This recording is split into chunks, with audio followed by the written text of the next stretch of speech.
My name is Nancy, and there's a world out there, unknown to me until childhood, when I first glimpsed it on TV. Wild animals roamed landscapes I'd never seen, and people spoke languages foreign to mine. The desire to explore this unknown world up close ignited within me, so boldly. I pursued studies abroad during college.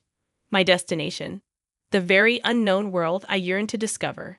Despite the language barrier, the people thrived, and the land teemed with creatures amidst breathtaking landscapes. Eager for others to share in this wonder, I secured a job at a travel agency.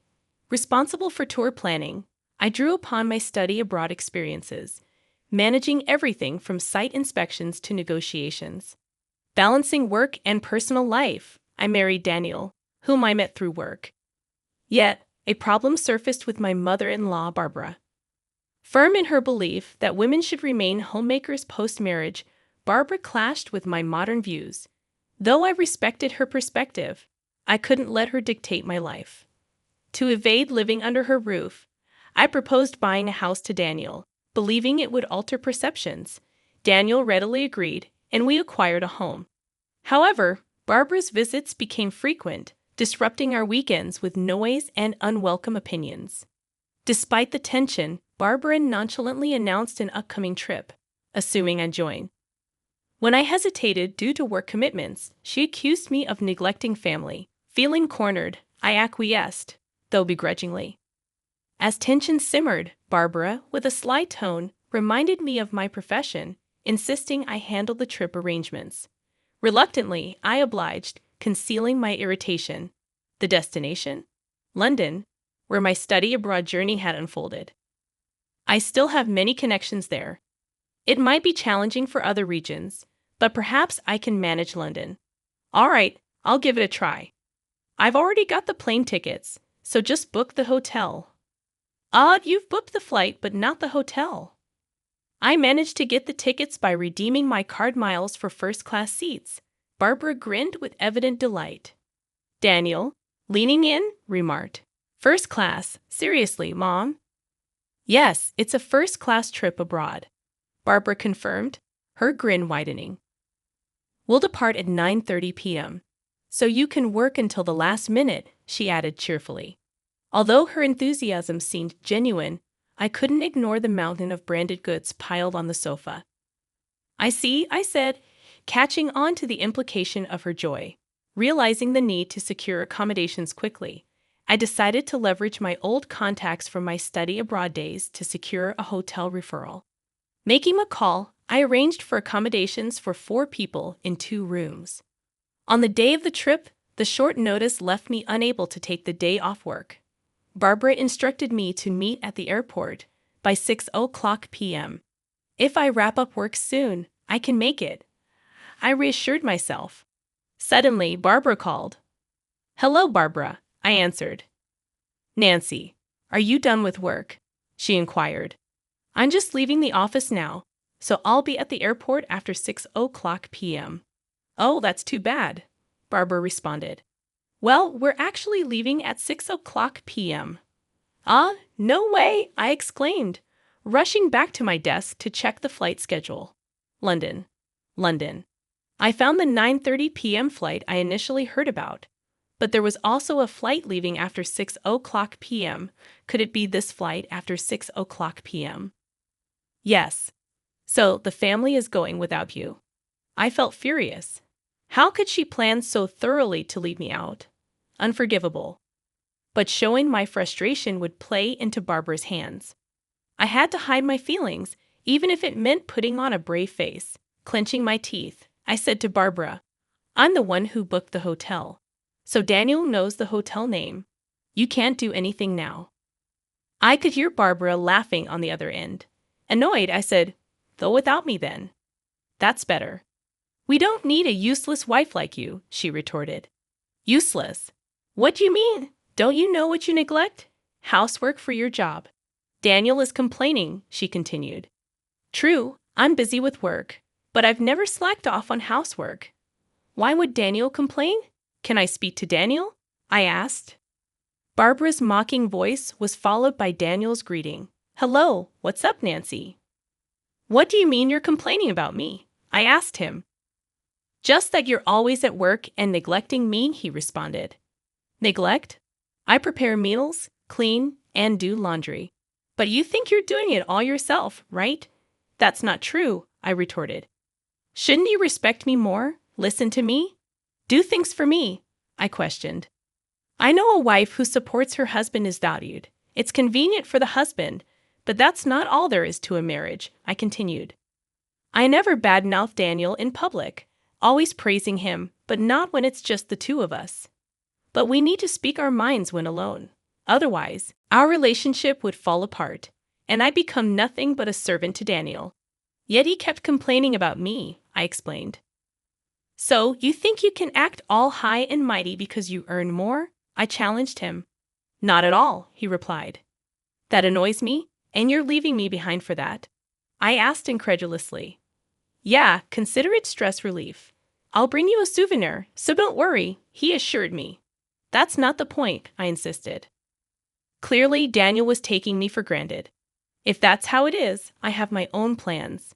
Fine, enjoy the trip. Will do. Bye, I concluded, hanging up. Daniel sounded happy as he hung up. I was livid. I couldn't stand the self-centered Daniel and Barbara. Enjoy your trip without me, but be prepared. Even if you come back crying and apologizing, I won't forgive you. I rushed out of the office with my mobile phone, calling someone. Hey. Hello? It's Nancy. Are you free? I need to talk about that hotel booking. With the trip canceled, I have plenty of time. I'll settle everything now. I ran around with that determination. Then, the next evening, exhausted. I got home, and right then, the phone rang. Hello, Nancy, said Barbara, sounding quite angry. I knew the reason, but pretended not to. Barbara, are you enjoying the trip? I asked. This is no time for that. We can't check into the hotel. Did you have a reservation? You made the reservation, didn't you? Barbara's tone grew more agitated. I canceled it because I wasn't going, I replied. Huh. What then? Where are we supposed to stay tonight? Barbara's frustration was palpable. I don't know, I admitted. Barbara's angry voice came through. But she's in London. Her anger over the phone isn't scary at all. That's tough, being abroad without a hotel. You never know what might happen, I remarked. Wait, help me? Barbara sounded panicked. Then, a faint voice in the background. There's a canceled room. Anthony's negotiating for us to stay there, Daniel's voice reassured. Is that true, Daniel? Barbara demanded. Looks like it'll be fine. You see, Nancy, the room was available because I canceled it, Daniel explained. But this was all part of my plan. My real aim was something else. Glad there was a vacancy. Thought you'd be smug about canceling our hotel, didn't you? I retorted. No, not really, Barbara laughed loudly. Frustrated, aren't you? You can admit it if you're upset. I just canceled it because I wasn't going. Putting on a brave face. How pathetic. Typical of Daniel's useless wife, Barbara continued. Tired of listening to her bragging, I quietly hung up the phone. She probably didn't even notice. I smiled a little at that thought. Anyway, just a few more days to endure. I braced myself and had dinner. A few days later, on my way back from a certain place, Barbara called again. Hello, what's up, Nancy? What's going on again? She asked. Not again.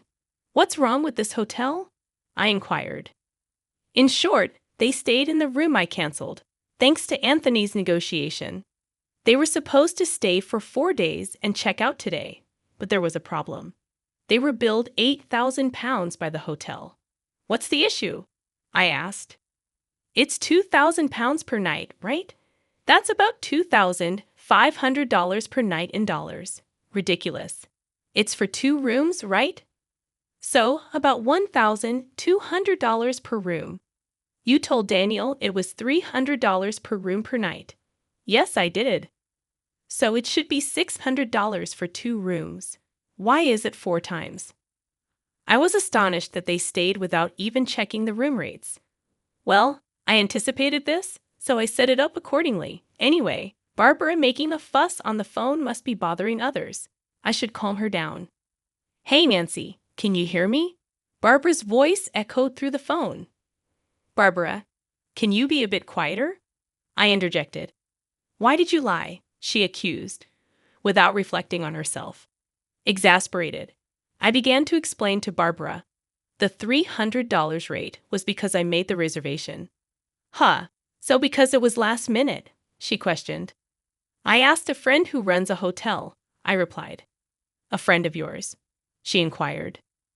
Their hotel offers rooms for around $600 for 2 people, I explained.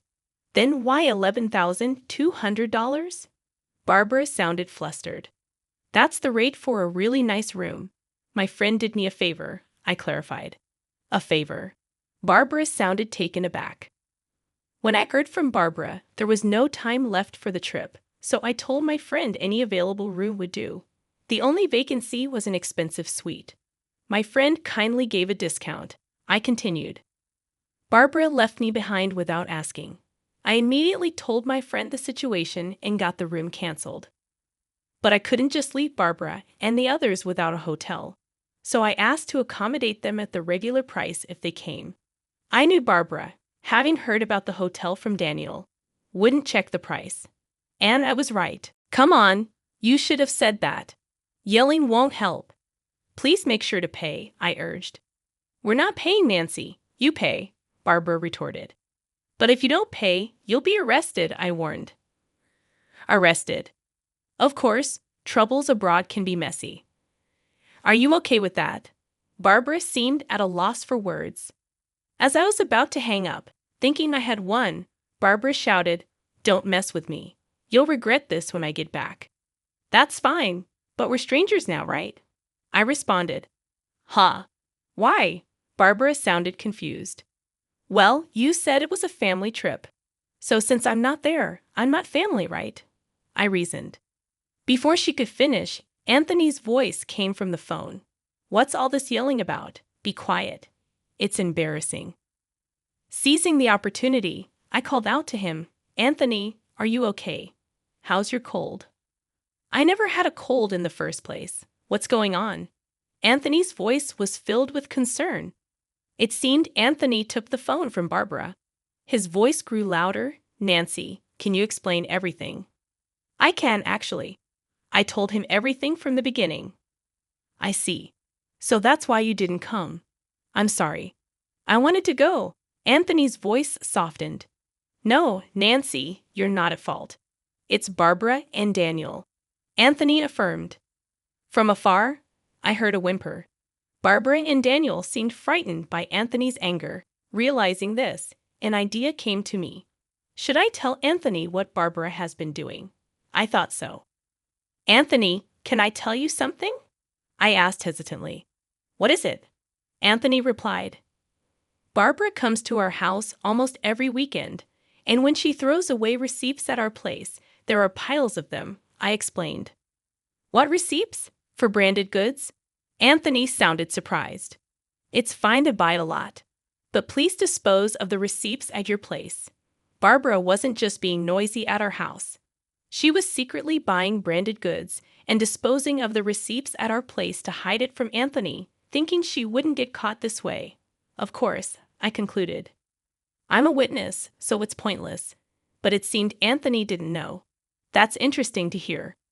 Also, please tell her to stop bad-mouthing you at our place. She talks about me too. Yes, she says you don't earn much.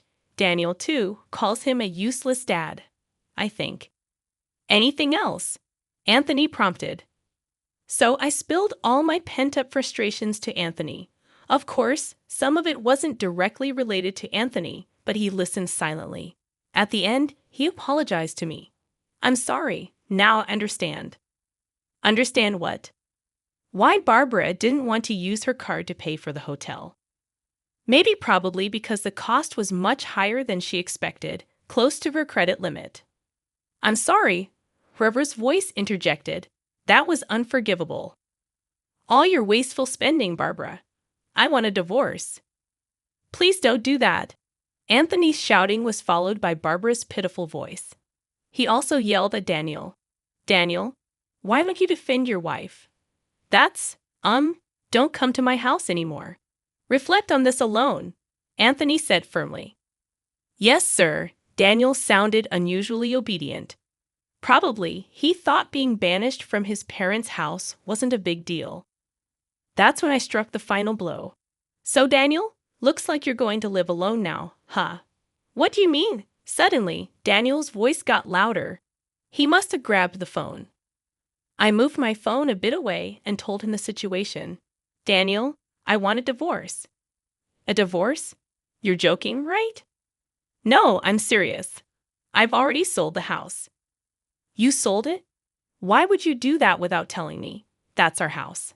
No, it's my house. But I was paying the mortgage too. No, you weren't. What do you mean? I was giving you part of my salary every month. That was for living expenses. A few hundred isn't enough for the mortgage.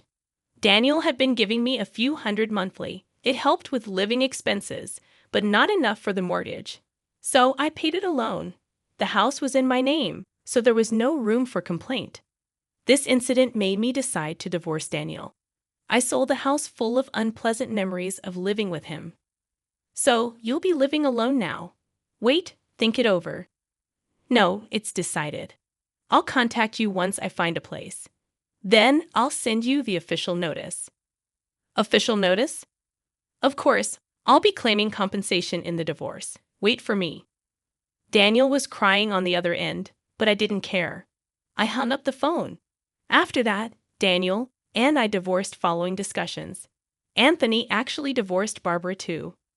Barbara, due to her wasteful spending, didn't get any compensation in the divorce and was left on her own. I was just thrown out of the room. Daniel was nearly broke, apparently having spent everything except the few hundred he gave me each month on frivolous things. Now he's living in a rundown apartment and commuting to work.